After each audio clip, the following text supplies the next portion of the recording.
सरकार के अंदर ही नौकरशाही में बैठे हुए लोग इसको किसी ना किसी तरीके से लीक करा रहे हैं और जानबूझकर एक सिंडिकेट के माध्यम से कराया जा रहा है। नौकरशाही के लोग इसमें संलिप्त हैं और पैसे का इसमें एक बड़ा खेल है। फिर ये प्रश्न पत्र लीक कौन करा रहा है? जब ये सरकार की जिम्मेवारी है कि परीक्षा को पारदर्शी तरीके से आयोजित कराना है, वैसी परीक्षा को भी झारखंड में पूरी तरीके से कलंकित कर दिया गया है और इसके लिए पूरे तरीके से सरकार जिम्मेवार है। शिक्षा मंत्री हो, अगर वो नैतिकता का हवाला देते हैं तो नैतिक जिम्मेवारी लेते हुए उनको अपना इस्तीफा भी सौंप देना चाहिए। और ये बात कभी सामने नहीं आ पाती है कि पेपर लीक कौन कराता है और उसको ठंडे बस्ते में जांच को डाल दिया जाता है। सरकार ने ये एक कानून बनाया था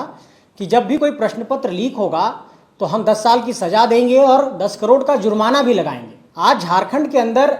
लगभग 8 लाख मैट्रिक और इंटर के अभ्यर्थी परीक्षा दे रहे हैं, जो 11 तारीख से शुरू हुई, और 4,34,000 के लगभग मैट्रिक बोर्ड के परीक्षार्थी हैं।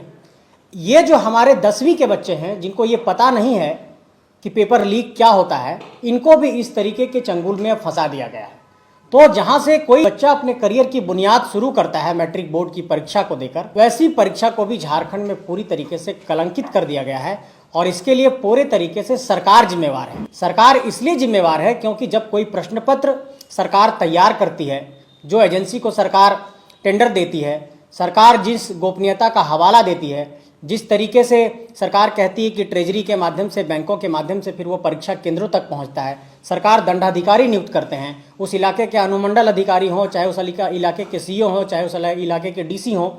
सबकी ये जिम्मेवारी होती है कि परीक्षा पारदर्शी तरीके से आयोजित कराई जाए। फिर ये प्रश्न पत्र लीक कौन करा रहा है? जब ये सरकार की जिम्मेवारी है कि परीक्षा को पारदर्शी तरीके से आयोजित कराना है, इसका साफ अर्थ है कि सरकार के अंदर ही नौकरशाही में बैठे हुए लोग इसको किसी ना किसी तरीके से लीक करा रहे हैं और ये बात कभी सामने नहीं आ पाती है कि पेपर लीक कौन कराता है और उसको ठंडे बस्ते में जांच को डाल दिया जाता है। झारखंड एकेडमिक काउंसिल का जो ये पेपर लीक हुआ,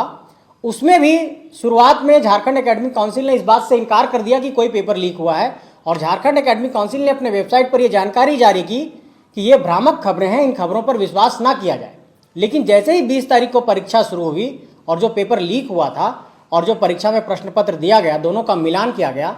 तो क्वेश्चन हूबहू मिल गया। इसका मतलब यह है कि सरकार में बैठे हुए लोग लगातार कहीं ना कहीं उदासीनता का रवैया अपनाए हुए हैं और पेपर लीक जानबूझकर एक सिंडिकेट के माध्यम से कराया जा रहा है। नौकरशाही के लोग इसमें संलिप्त हैं और पैसे का इसमें एक बड़ा खेल है। आजसू पार्टी ये मांग करती है कि इसकी एक उच्च स्तरीय जाँच की जाए, इसकी एक हाई लेवल इंक्वायरी बैठाई जाए और सरकार कहती है कि हम एसआईटी बना करके जांच कर रहे हैं, जो पिछले मामले में भी हुआ, इसमें भी सरकार कहेगी कि उच्च स्तरीय जांच कर रहे हैं, लेकिन सरकार कुछ जांच करती नहीं है। इसलिए हम ये मांग करते हैं झारखंड के एक राजनीतिक दल के तौर पर